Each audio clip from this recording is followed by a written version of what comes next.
get the stream going out. Start letting people in.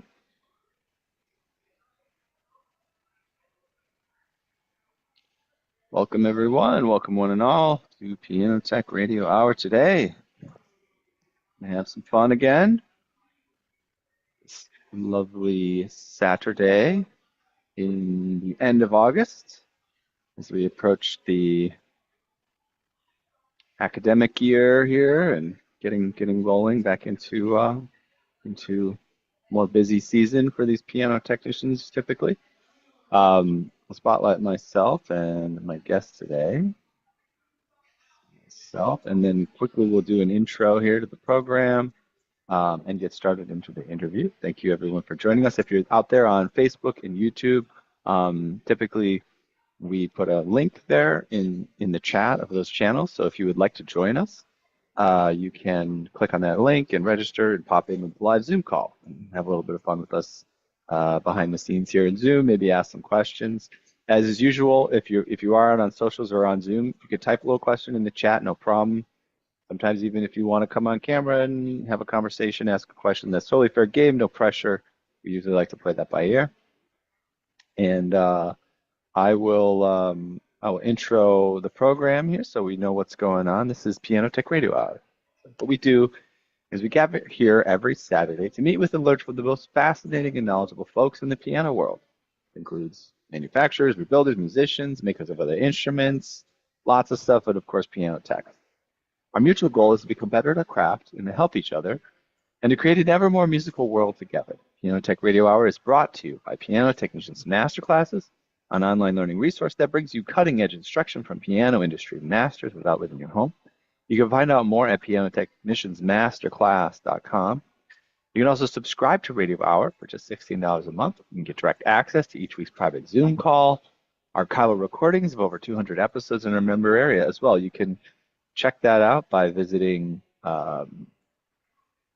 bit.ly/joinptrh, bit.ly/joinptrh. Some other housekeeping items up front. Remember to check out the podcast, pianotechradio.com. You can listen to audio-only episodes while you're driving, working in the shop, doing the dishes, working out, whatever. We're also creating some very cool blog posts at Substack, pianotechniciansmasterclass.substack.com. We take our private member area content, the stuff that's like the really high-level stuff, the voicing, the regulation, things like rebuilding, all those high-level topics. And we put some articles out on the blog, give you some good information, give you a sneak peek of what's in there. If you like it, you can always click and register and check out the courses that we have. All right. And also just make sure to check us out on our social medias, of course. You can find us at Piano Tech Masterclass, typically LinkedIn, Instagram, Twitter, Facebook, basically everything that's out there. You can find us there. All right, let's do a little bit of an intro of our guest today and get into the conversation. Our guest today is Diane Wittry. She is a conductor who's made waves in the classical music world with her creative programming and dedication to music education. Named one of the top 30 professional musicians by Musical America Worldwide. She's led orchestras in 11 countries, currently serves as music director and conductor for the Allentown Symphony and Garden State Philharmonic, and is also passionate about mentoring young musicians. And her book, Beyond the Baton, is a go-to for anyone interested in conducting. Diane, welcome to Piano Tech Radio Hour. Thank you. It's a pleasure to be here. Yeah, it's a pleasure to have you, and thank you for your patience as we're getting through the intro there. I always like to start somewhere towards the beginning, and I would love to hear a little bit about your foundation in music and the arts, and about the transition from there to where you are today. When did this all get started? Yeah, so I did play some piano growing up, but I was actually a violinist. And so my mom started all of us. I was one of 5 kids. We all started Suzuki violin at a very young age. Grew up playing in the high school orchestras, youth orchestras, won some competitions, went to USC, University of Southern California, Thornton School of Music, and realized that the pool I was in before was rather small. And, I had some amazing musicians in college I was with, and they were way better than me at violin. And so I was sort of beginning to search for what else I was interested in, and I discovered conducting as a Mm, junior in college. mm. And at that point, I wasn't totally sure. There weren't a lot of role models, not a lot of women conductors out there. In fact, none I can really think of. Sarah Caldwell, I think, was out conducting at that time. But I got into a really great master's program and just never looked back and have since then. I feel I'm very, very blessed. I've been able to actually make, a full-time living as a professional conductor ever since. So, yeah. Incredible. Yeah, I think Absolutely so. incredible. I remember, it's funny, I remember uh, tuning in New York City. I used to do some tuning in New York City, and then we have a team that tunes there now. And of course, every once in a while, you tune for, celebrities or things like that. And but I remember I tuned for this guy one time, and I didn't recognize him. But I tuned his piano and I finished up and just got to talking to him about his life and his career. And he said, "Yeah, I'm making a living as a musician." And I thought, well, that's great, just good for you. Then he said, "Hey, if you want an album, I have one. Here you go." And I was like, "Oh, this is a band that I know." And it was just really nice to see because I know tons of musicians who, even if you know them, they're not making a living at it, They're getting lots of attention, lots of publicity, but the actual, financial support behind that is its own separate task to a hurdle to overcome. So congratulations. That is quite a feat. Thanks, Um, I'm thanks. also I'm also in the middle of a great book right now. It's called Great Artists Don't Starve. And it's all about it focuses on Michelangelo Buonarroti, who apparently was quite wealthy, and but of his own accord, like making his own wealth, not something he inherited through his family, and just kind of like this truth, right? That creative people can make a living with what they do or alongside what they do and whatever. It's not something where it has to go hand in hand with not making a living. Yeah. Um, Yeah, I always say it's so. kind of a last man standing because so many people drop out of music field. Mhm, And so if you really just are persistent and you stick around, you're going and you keep improving, always keeping your goals of what you want to accomplish, mhm. you're going to succeed. Yeah, and also trying too. Like there's plenty of people who they don't think things are attainable. They don't put their hat in, they throw their hat in. Um, so it's a cool story. How was USC? How was the environment? That's in the Los Angeles area, is that correct? Yeah, so the Thornton School of Music was really put on the map because Patagorski was there, Heifetz was there, amazing people were there. The orchestra conductor was Daniel Lewis, who later I studied conducting with, and he was just amazing. So the history there of having a really amazing music conservatory was there. But I was very lucky after that. I was able to work as an assistant for Michael Tilson Thomas. I even got to be an assistant for Boulez for a couple concerts, which was really Oh. pretty amazing. I worked with the Ojai Music Festival, which is a new music festival there. Mm. And, through that was able to meet and engage with a lot of different people that I would have never met on my own if I hadn't been associated with a world-class music festival. Yeah, that sounds about right. Yeah. Those affiliations that you create can really go a long way. So we mentioned it briefly, how once you got into the game, there weren't that many female conductors. I don't know if you have much to say on the topic, but I'm just curious about, your perspective on diversity in conducting, because we've actually had some other female conductors involved on the show. Um, and, but beyond gender, I don't know if you've seen any interesting trends or habits in terms of how that domain is changing or not. What does it look like from your perspective? Yes, I felt very fortunate. Getting a job is so critical. And when I was out there initially searching for jobs, uh, we were sort of going through a time kind of similar to what we are now, where people were very interested in having equality. And so, in some ways, I used to joke around with other colleagues of mine that were male, saying, I might actually have a better advantage of getting into a finals round being a woman Mm, because fewer mm, women were applying if they were trying to make sure that in their search they had equal mhm, representation. But the mhm, bottom line is you have to you have to win the job, and to win the job, you have to win over not only the orchestra, but the board, the community, all the different people involved. So an orchestral search for a regional orchestra in the United States can be a 3 to 4 to 5 day long, week-long process where you're meeting with all the different constituents, you're conducting a concert, you're being evaluated every step of the way. So I don't feel ever that I've thought a whole lot about the gender thing myself. You know, I would get often when I give talks at Rotary clubs and things, and they would say, well, what is it like to be a female conductor? And I would say, well, you know, I can't answer that question because that's the only thing I know. I've never been anything else.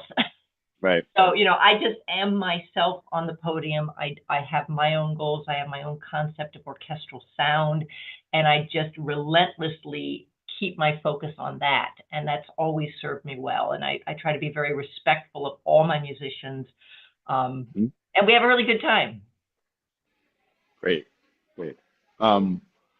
Pianos. Let's talk about pianos. We've got our kind of core audience here, piano technicians.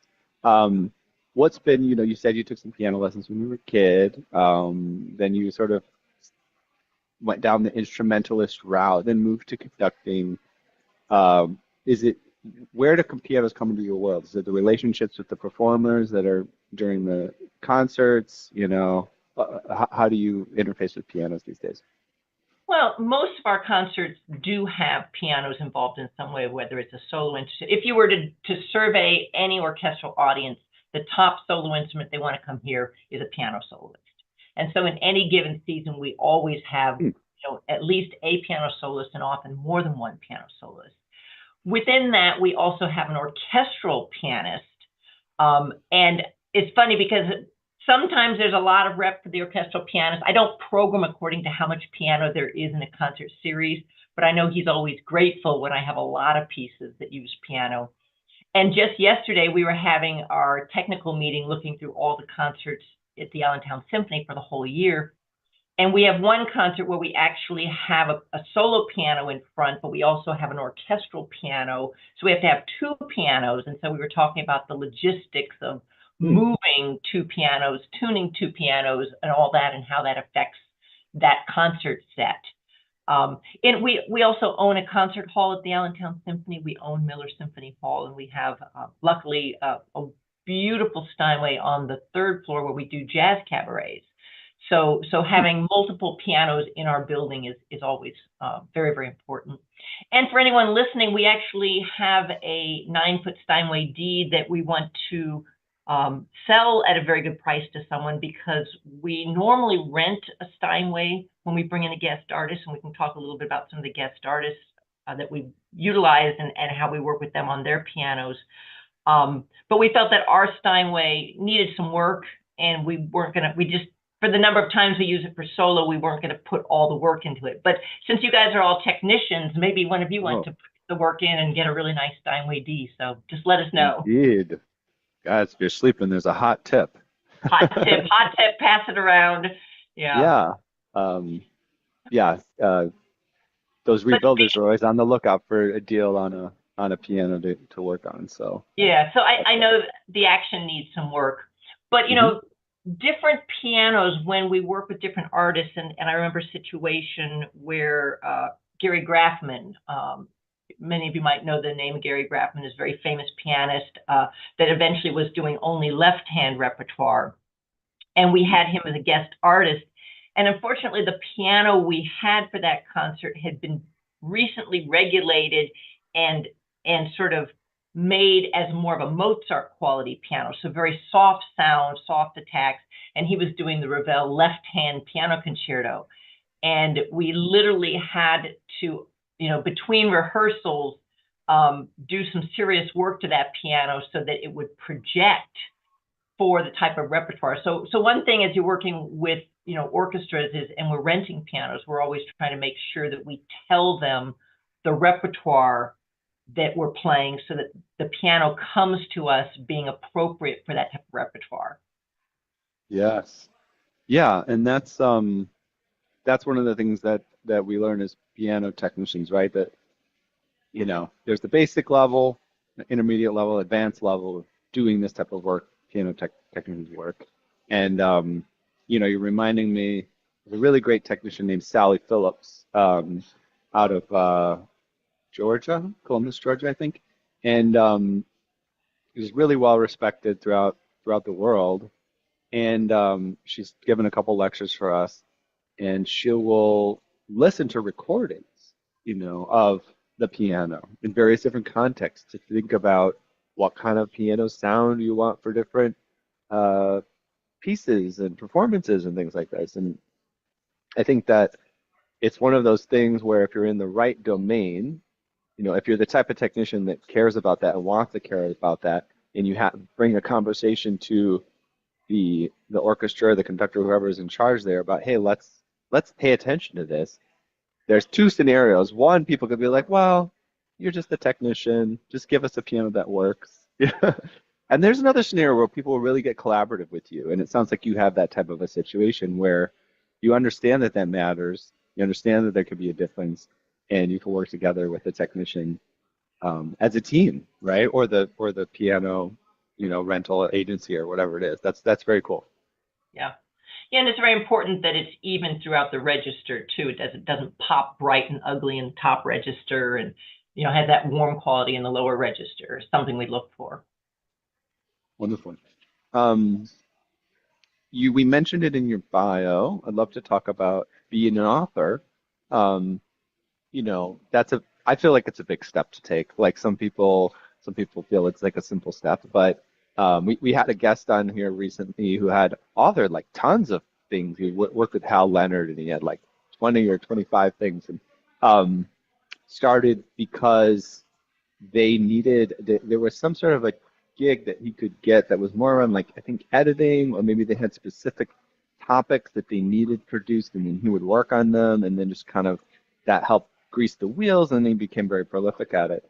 What's been your entry point? Was it an idea that popped into your head? Did somebody come to you asking for this? Yeah. Yeah, so I wrote my first book, Beyond the Baton, and it was really an idea that popped into my head. I remember waking up, it was in February one morning, and I said, I need to write this book, mostly because it was a book that needed to be written, and I didn't think any of my colleagues would ever take the time to do it. So the Beyond the Baton, I actually have a copy right here. It looks like this. Beyond the Baton is a book that is about artistic leadership for conductors of regional orchestras in the United States. So orchestras may be up to about $3 or $4 million in budget. And it deals with all of the duties off the podium that they don't talk about in school. And the reason I wrote it was that a lot of my friends were getting into these jobs, and we knew a lot about rehearsing. We knew a lot about, is the chord in tune, working with the musicians, picking repertoire, but we didn't know much about being artistic leaders. And some of my colleagues were losing their jobs because they weren't understanding what their job was and what the responsibilities were. And so the book has actually become a standard nationally and internationally. It's actually required for the master programs. I just found out in Australia, which I thought was kind of fun. And I know it's in London because it's printed by Oxford University Press. And even when I was guest conducting in Bosnia, I walked in and I had been booked by an agency in the United States.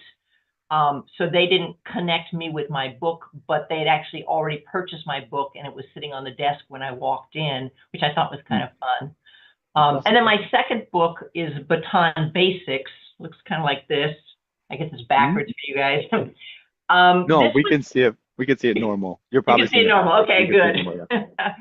But with that book, I landed up teaching a lot of conducting workshops and found that conductors did not have what I call a vocabulary of gestures. So their vocabulary might be like C spot runs fast, very like first grade of gestures. And so I wrote a book to try to expand their concept of how to connect to sound and how to utilize a variety of gestures to get different types of sound from the orchestra, almost like a violinist would deal with bow technique.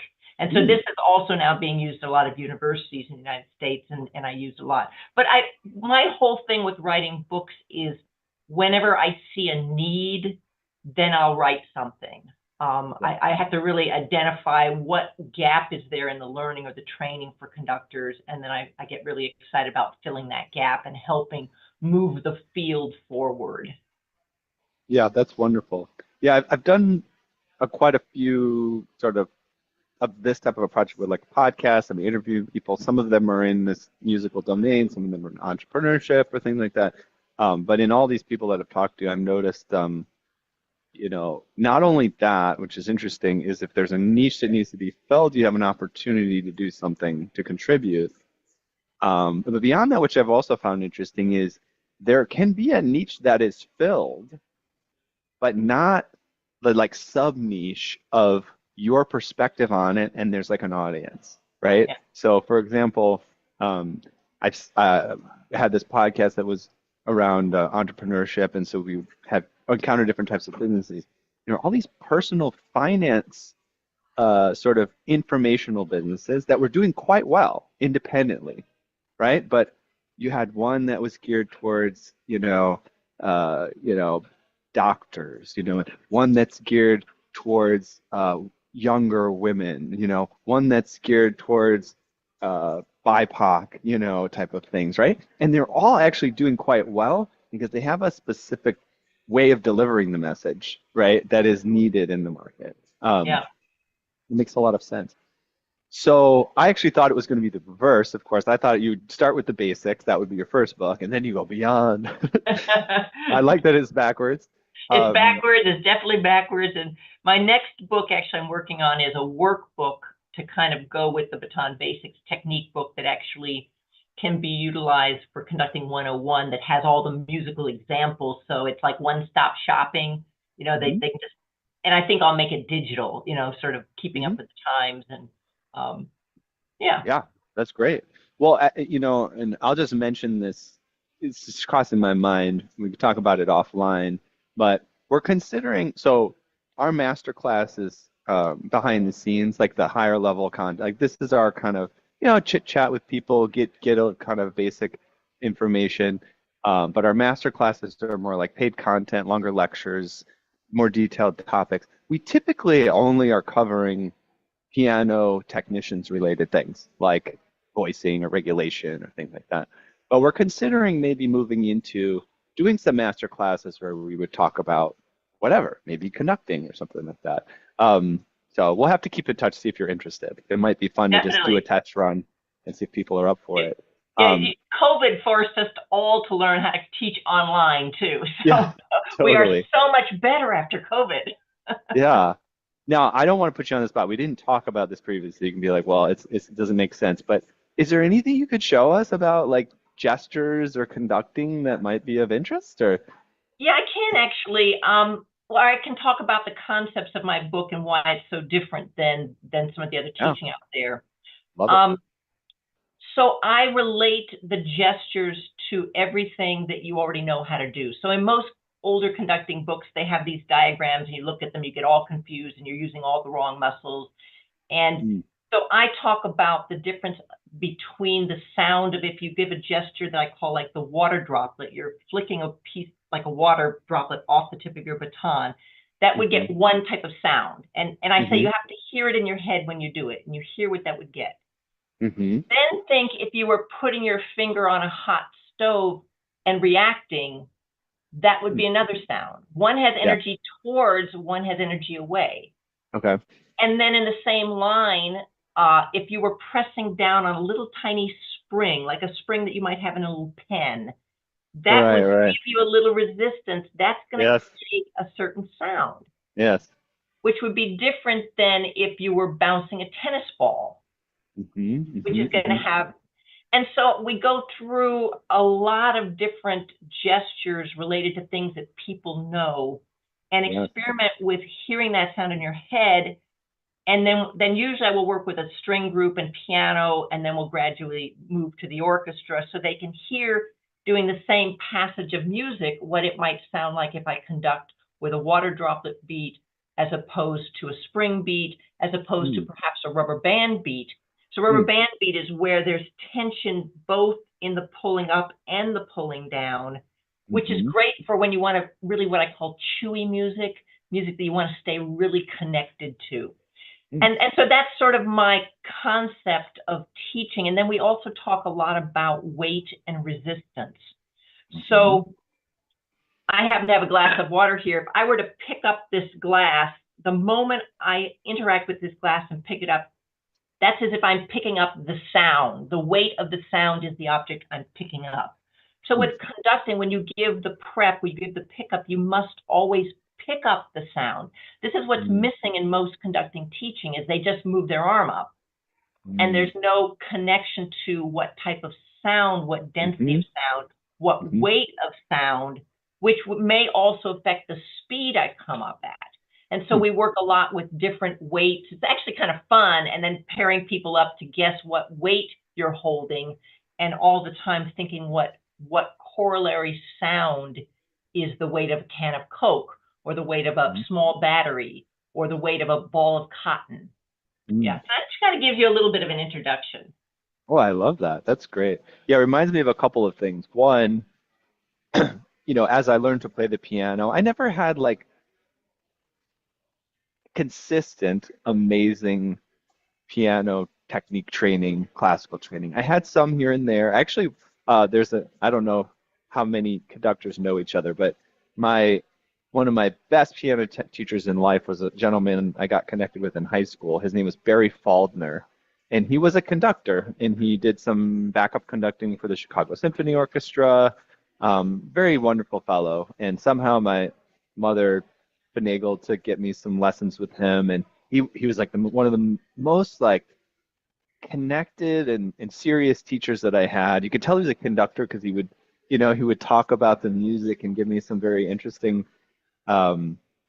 figurations around it and things like that.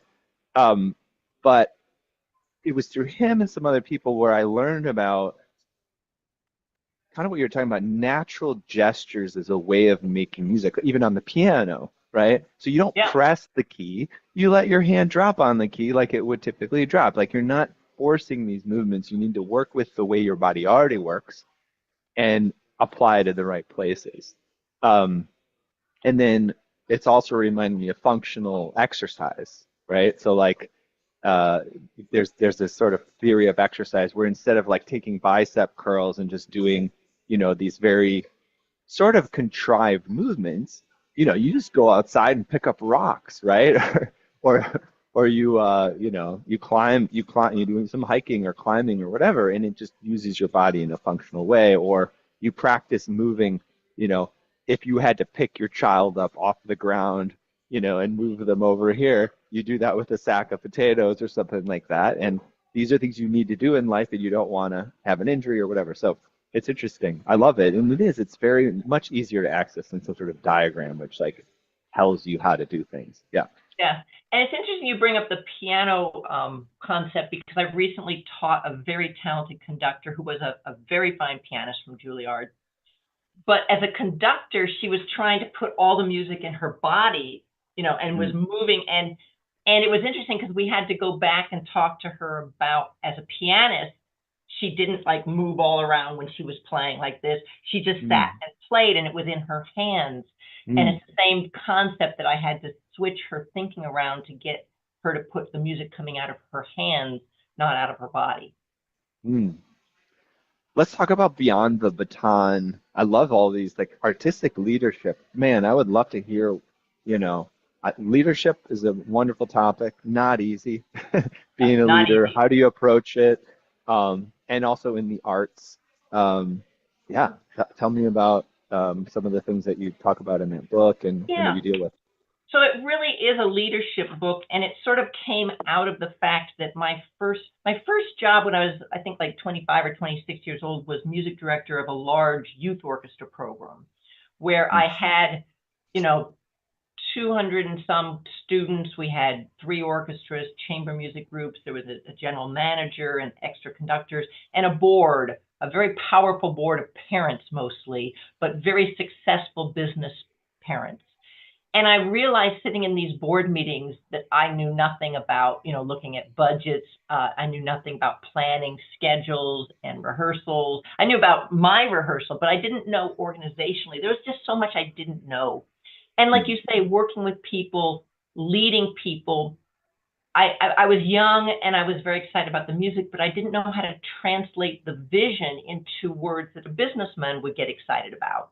Mm. And so I started reading leadership books and tried to cull all of the knowledge that I got from reading a ton of books into a book that would then be able to be used quickly by conductors to kind of help them navigate working with a board, working with orchestra unions, which we don't talk about that much.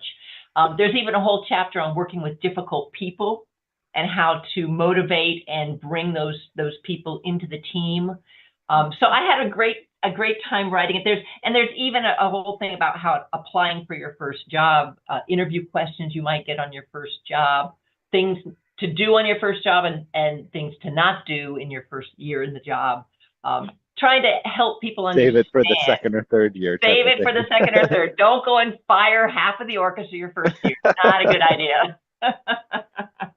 But sometimes conductors were hired and told by the people they were hired by that they wanted them to improve the orchestra. So a young conductor not really understanding all of how this works might go in there and just say, okay, well, you're not playing well, so let's switch you out, and Mm-hmm. completely ruin the culture. So you have to really do a lot of listening and assessing the culture.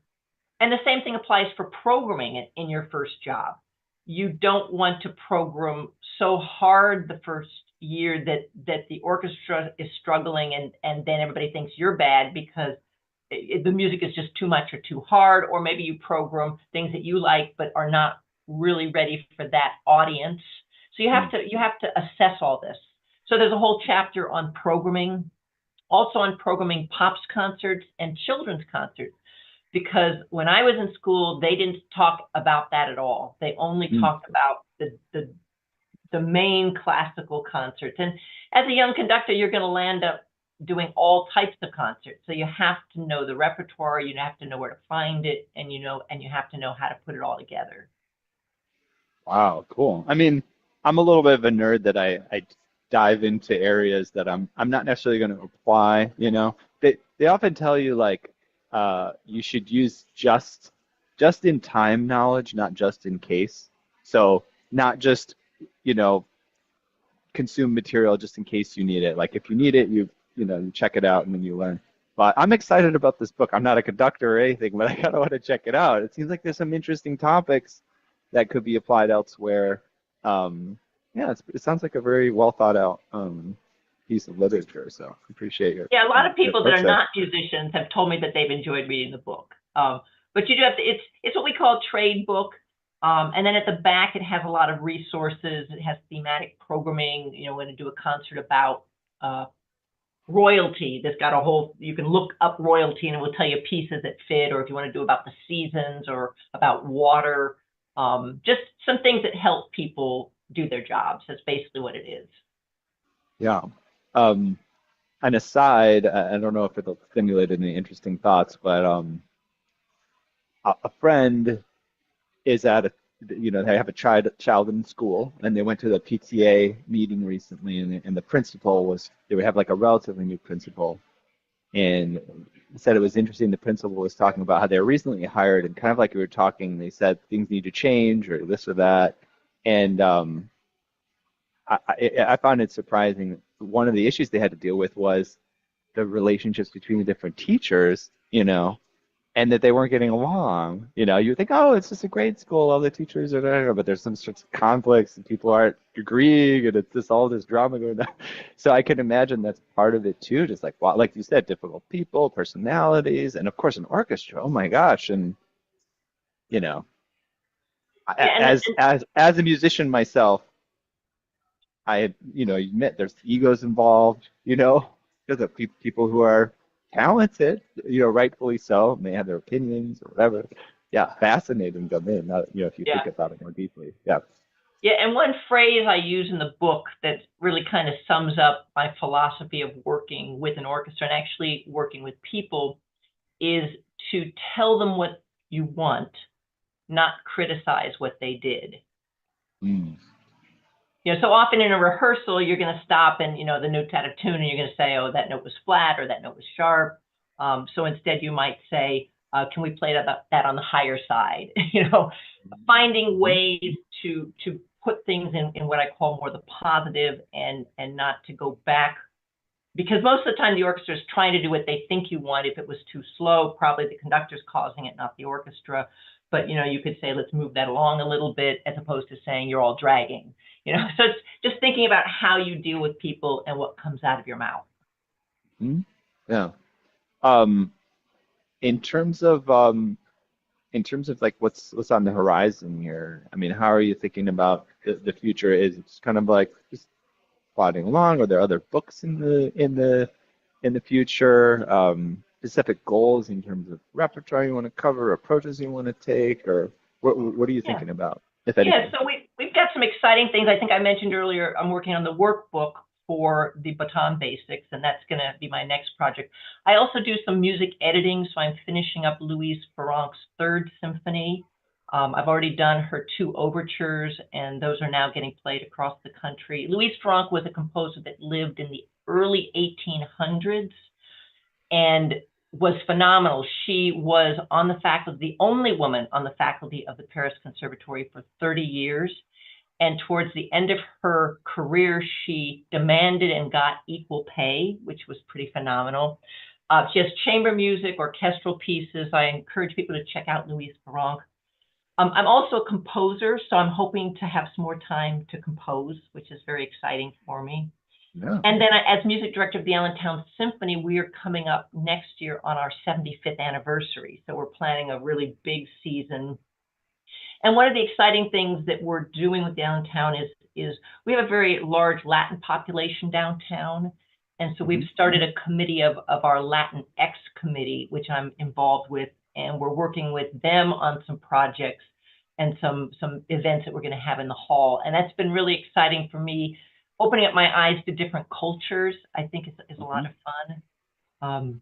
So yeah, so it's keeping me busy. And then with Allentown, we also have a symphony chorus as well as an orchestra. So we'll be doing Don Luis Pacem this year, and then next year we'll be doing Mozart Requiem, and that will take a little bit of time to get all those things in gear. hmm Yeah, it's interesting. I've had a lot of touch points with Latin American culture. Um, I lived in Peru for about a year.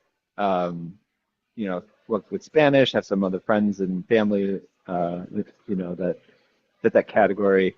But I remember visiting. I forget which town it was. I don't think it was Allentown, but we actually had a piano technicians guild convention at some point in Pennsylvania. It's kind of like a nice centrally located thing, and you know, like kind of like bigger but small, maybe Harrisburg or something.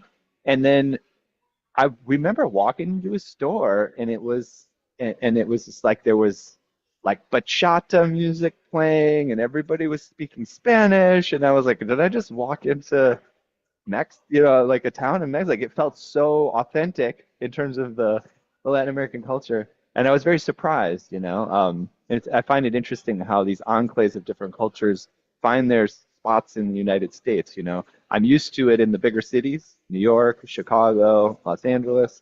Um, Somebody actually, I just visited Slovenia, and they told me I think Cleveland, I think it's Cleveland, Ohio, has a larger population of people with Slovenian heritage than like the major cities of Slovenia or something like that.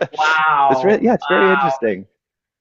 But yeah, I commend you on sort of integrating that into what you're doing. That sounds great. Um, in terms of so you said we were talking a little bit about the program that's coming up. Gosh, there was one point that I thought was interesting I wanted to cover. Um, oh, here's what I was curious to ask you about. We've talked about this with several guests, but maybe not enough. I love this topic. Listening to music, listening to classical music. I have a sort of a hodgepodge of experience, right? Like I said, I had like a really great classical conductor as a teacher, but only for like a couple of years in my development in high school.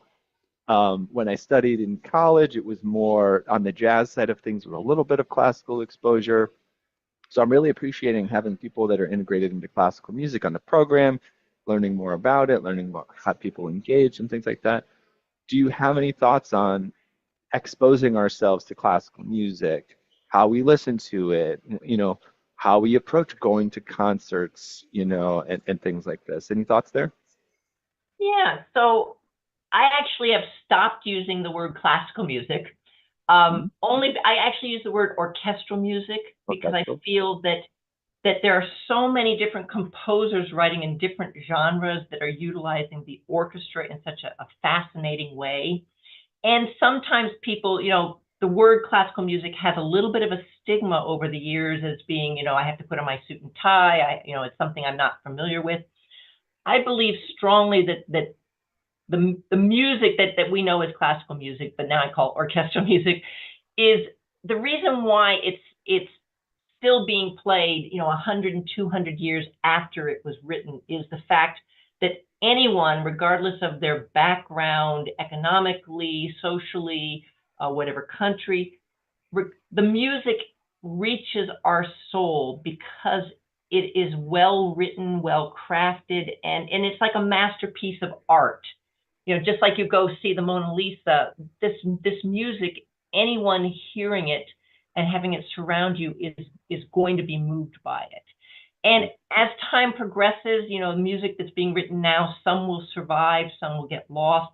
Some great masterpieces will get lost and then hopefully resurface, like Louis Farrenc is now resurfacing. All of that's been the last couple of years. Um, but I encourage people to go to concerts and just find out what you like. So I always tell people, I don't like jalapenos. No matter what you tell me about jalapenos, no matter how much you try to force me to eat jalapenos, I will never like jalapenos. Sometimes music is like that. There will be certain things that you just don't like, and that is totally okay because you have to listen to enough to find what you love and then expand from that point. Mm-hmm. Um, so the ears are something that also grow over time. So one of the things as a conductor and music director of an orchestra is I plan to develop the ears of my audience over a long period of time. I love bringing them new and unusual pieces. And I love the discussion they have afterwards where somebody says, hey, that was my favorite piece. And somebody else says, oh, I didn't really like that piece. I like this piece instead. Because people do have different tastes. But until you put yourself in the room and you feel the energy come over you of a full symphony orchestra, there's just nothing like it. It's really overwhelming. And the biggest compliment someone can tell me after a concert is that it made them cry.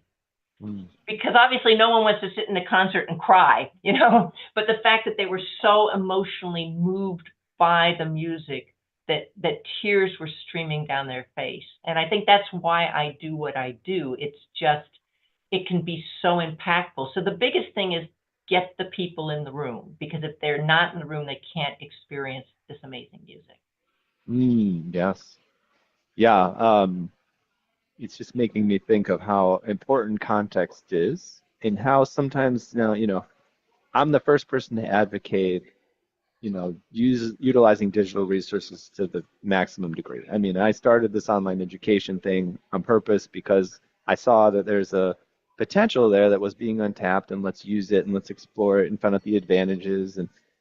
But there's a whole other side of it that I also appreciate, and getting in these domains and social media and computers and digital things, we forget how much it matters to be in a space, whether it's outside or inside or it's a sonic space. And, as you were describing those experiences, the word sublime came into mind. Not that all of these experiences need to be sublime, but it's difficult to have a sublime experience in front of a computer, right? Or watching Netflix. Maybe you get to a movie theater and you have a little bit more immersion or whatever, or you go outside to some wonderful place, or you go to an orchestral concert and you're sitting there going, "Oh, this is why I need to be here." So I really appreciate you making that distinction, right? Because I think it's so true, and it is easy to forget these days, for sure. Yeah, yeah. You have to be there and experience it. Yeah. Um, in terms of your compositional efforts? And I know you said you aren't necessarily doing all the composition you want to do right now, but you're going to get into it. How do you approach composition? I don't, forgive me, but I'm not aware of like how prolific you've been with that, what kind of influences you bring into the situation. Is it orchestral? Do you do like sort of solo instrumental things? What's your approach to Yeah. composition? So I actually write for orchestra, and pretty much that's all I do. I don't have a lot of pieces out there, but I'm very pleased that my pieces are actually getting performances, because a lot of people write music and they don't get any performances, and mine Hmm. are getting multiple performances. So my first piece, Mist, is actually available on YouTube, recorded by the Slovak Philharmonic of Kosice, I think, is the Hmm. recording. And then I think there's some examples of my piece After the Rain, which actually just got played by an orchestra in the Seattle area, and that's getting a lot of play. And that's just a short, moment of, I try to capture moments of time and feelings into my music. So After the Rain is when you're sitting outside and it's just finished raining, and the percussion, one of the instruments is metal trash can lids, and you're thinking of the rain hitting all these different objects. Another piece we just did in Allentown was my Ode to Joy Fanfare, which is a short work to precede a Beethoven 9 symphony concert, where I wanted to I call it Beethoven 9 in a blender, and I take all the themes from the different movements of Beethoven 9 and superimpose them on top of each other, and it's a lot of fun. And then I have a piece, Concerto for Homemade Instruments and Orchestra, that I wrote for a children's concert because I wanted the kids in the audience to make their own instruments and bring them with them and feel like they too could be part of the orchestral experience. So there's signs that go up and the different types of homemade instruments that fit the families of instruments, brass, woodwind, strings, percussion, would play at a sign cue. So I try to write pieces that are either emotionally moving or that I need for a concert. That sounds awesome. I love that the idea of that engagement and those instruments and children. I mean, I have a 6-year-old, so that sounds really fun. Yeah. Should we have a little bit of clip on Facebook that we thought might be interesting, and that was of the one that you forwarded me. That's irrelevant here because did you just mention that or something Well, similar? I mentioned that we did a Beethoven 9 concert, and this is not of my piece.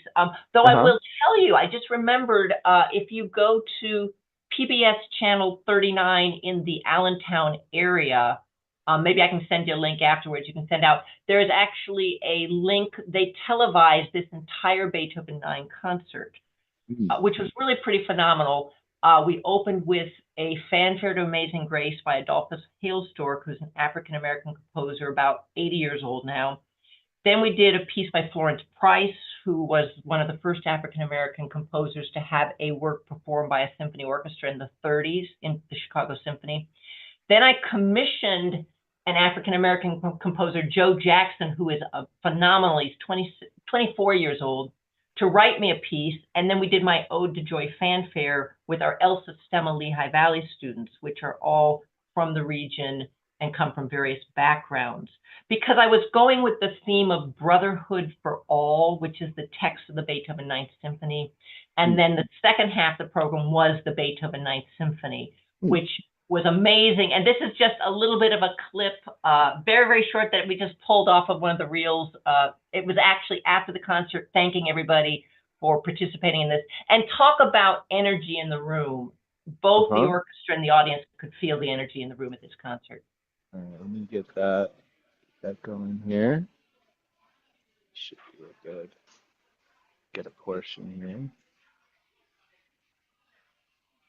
There we go. Let's hit that.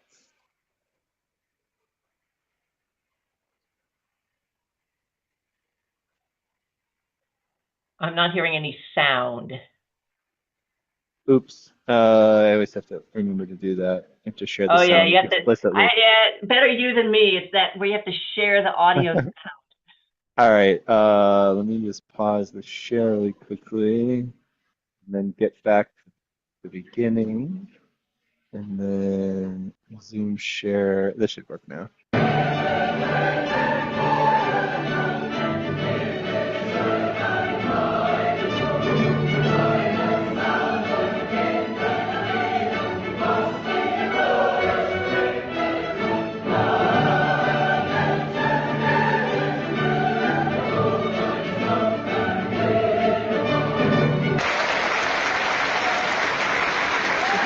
concert.